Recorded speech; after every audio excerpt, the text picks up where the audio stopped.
اور کہا، آپ نے مجھے فون کرنے کے لیے کیوں کہا تھا؟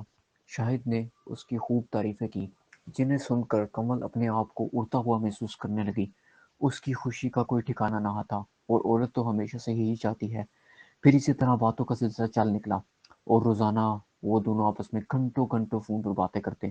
وہ پہلے تو گھر سے ہی فون کرتی تھی، لیکن پھر گھر والوں کے ڈر سے اس نے سوچا کہ باہر کال آفس سے بات کرے۔ روز روز کی باتیں رنگ لائیں، اور دونوں میں ملاقاتیں بھی ہونے لگیں۔ کمل تو جیسے شاہد کی دیوانی بن گئی تھی۔ شاہد نے اس کے سامنے اپنا ایک خاص امیج بنائے رکھا تھا۔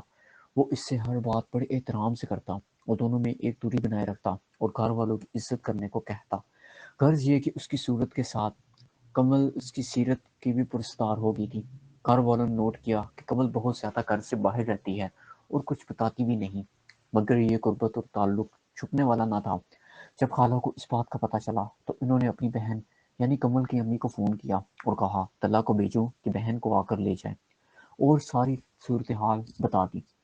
طلحہ دونوں کے اندر اندر ہی کمل کو لینے آ گیا اور کہا چلو گھر چلیں۔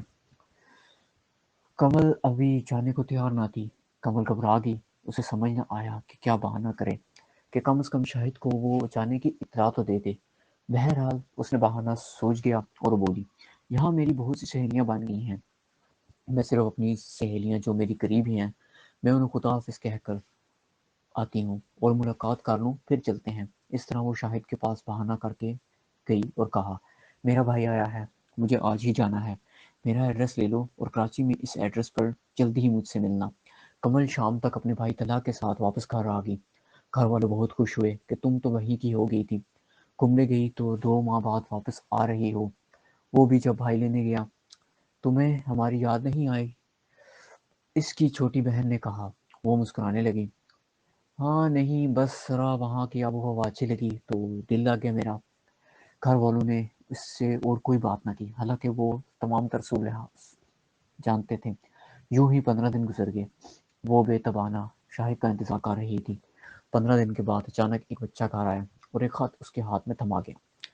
کھول کر پڑھا تو وہ شاہد کا ہی تھا۔ اس نے لکھا تھا کہ وہ کراچی آ گیا ہے اور اس نے کمل کو ملاقات کرنے کو کہا تھا۔ کمل اسی شام بہانہ کر کے اس سے ملنے جا پہنچی۔ شاہد نے اسے بتایا کہ وہ اپنی والدہ کو 1-2 دن میں کمل کے گھر رشتے کی بات کرنے کے لیے بھیجے گا۔ یہ سن کر کمل بہت خوش ہوئی۔ وعدے کے مطابق شاہد نے 2 دن بعد ایک عورت کو ان کے گھر رشتے کے لیے بھیجا۔ اس عورت نے اپنے آپ کو شاہد کی ماں ظاہر کیا اور کہا، میں شاہد کی والدہ ہوں اور آپ کی بیٹی کمل کے رشتے کی بات کرنے کے لیے آئی ہوں۔ چونکہ میرا بیٹا اور آپ کی بیٹی ایک دوسرے کو پسند کرتے ہیں تو ہمیں ان کے مستقبل کے لیے کوئی مثبت فیصلہ کرنا ہوگا۔